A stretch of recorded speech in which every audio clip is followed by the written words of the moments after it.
Macky Sall day dafa taxawaayu tama en tout cas réew mi moom ñu ngi koy tëggee ñaari boor l'évidence yéene kaay ne ma njàng be njàngale mi moo ci njëkk waaye tam gaa yaa ngi koy tongal ci nag mu daal di criminaliser ngóor jigéen ci réew mi yéene kaay des médias bi Tribune xamal ma ne syndicat jàngalekat yi kenn du ñoom ci teg fitna Macky Sall jamono jii Tribune ne ma xoolal ma rek président jébbal na leen juróom-ñeent fukki milliards ci suñuy koppar waaye syndicat yi ne nañ ko déet bëgguñu fi mu ne nag yéene kaay bi ne ma grève bi day daal di wéy te enseignants yi yemuñ ca dañoo jël pression nag teg ko ci kaw nguur gi Sénégal yéene kaay bi ne ma grève bi waajul sax ni day bëgg jeex jàngalekat yi nee ñu mbégte amagun ko ci lépp loo xam ne gouvernement gi jébbalagum na leen ko syndicaliste yi ne daañu waxtaan ak seenu base ba nuppi ak képp koo xam ne ñu ngi séq ak ñoom grève gi xool nag juróom-ñeent fukki milliards yi luñ ci wax organisation yu bëri ñu ngi dal ci kaw jàngalekat yi saa si tembe ne leen liñ leen jox nañ ko jël muy seen muur ak wërsëg waaye nañu dellu ci classe yi jàngal suñuy doom Dakar Times ne bu yàkkam ci baye boo nga toog de te xam ne diggante jàngalekat yi ak gouvernement gi seen coow li jeexagul faaw waxtaan wu xóot daal di am ci yenn ciy négociation le quotidien ne coow li kay dafa mujjee nag jéggi dayoo mel ni luy nuru leneen nguur gi nag lu takkoo takku la bëgg a jébbal jàngalekat yi ne ko doyul SAEMS ak CUSEMS teg ci di wéyal seenu grève Abdoulaye Daouda Diallo ci Direct News ne la ñu mënoon lépp defal nañ ko jàngalekat yi ci wàllu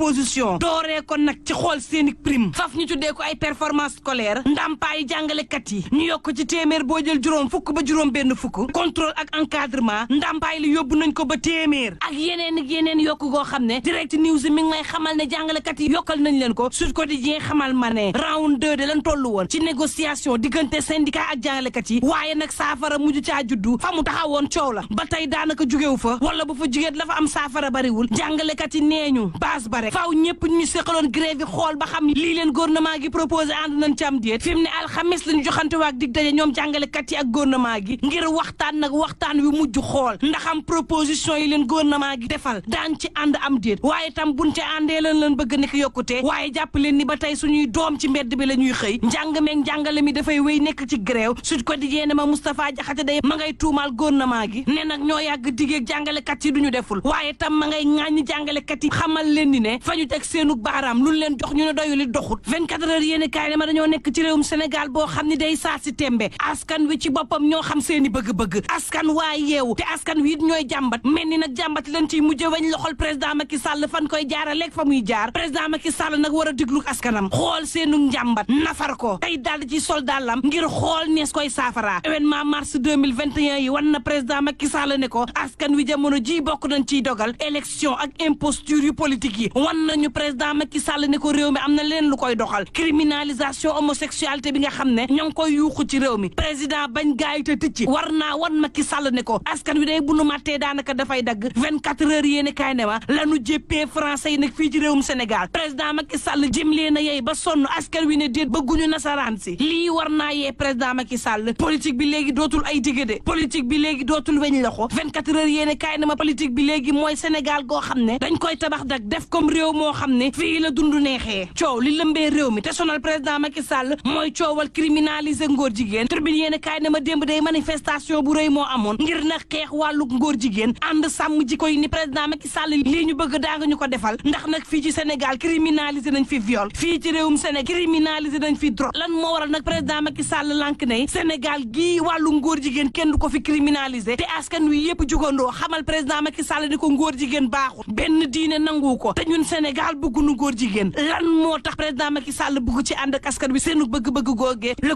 quotidien ne Sénégal day campagne njaayum gerte mi ren doxul te gaa yaa ngi koy jiñ Sonacos source a daal di may xamal ne jafe-jafe yeneen yu am ci réewum Sénégal day mooy dund gi metti na ba jéggi dayoo ba faf sax nag yëngali sëy mbaaco moom xam le ci yéene kaay bi ne ci benn nag ayu bés soble sa doon jar téeméer léegi mi ngi ci téeméer ak ñaar fukk pomme de terre ga doon jar téeméer mi ngi ci téeméer ak juróom fukk suukar ñu yokk ci juróom moo tax nag sama waxtaan ak sama xaqataay sama digg ak sama borom kër bareetul nday muur ne sama borom kër moom ayu bés a ngi nii waxatuñu ndax nag loo ko laaj mun la li ngay laaj bari na dafa sax nag boole ci naqaru deret ndax njëkki yokku yi le mandat ne diggante Dakar ak Bamako CEDEAO day daal di ne tëj ràpp Sénégal tëj goo xam ne nag Sénégal moo cay mettile le mandat ne ma sab koo day gaa yaa nga yuuxu ba tey te ba nii amul genn ak saafara goo xam ne juddu na ci le soleil yéen a kaay daal di dikkaat ci stade bi nga xam ne mooy stade bu jam ñaajo bu ñu war a dalloo ni ki ëllëg maître Abdoulaye Wade la ñu jagleel boobu le stade fas ko yéen a tuddee juróom benn ci ay njiitum réew ñu leen di xaar ci inauguration bi waaye tam ay star yu football ñu war leen a xaar ngir ab match de gala maître Abdoulaye Wade rafetlu lool boobu le tur tribune yéen a kaay ne ma waaye la nar a yàq inauguration bi mooy RTS ak 6 gi muy 6 télé privé yi jaare ko ci 7TV Sen TV ITV TFM Walf TV ak DTV ñoom ñëpp nag dal ci kaw RTS bi nga xam ne daf leen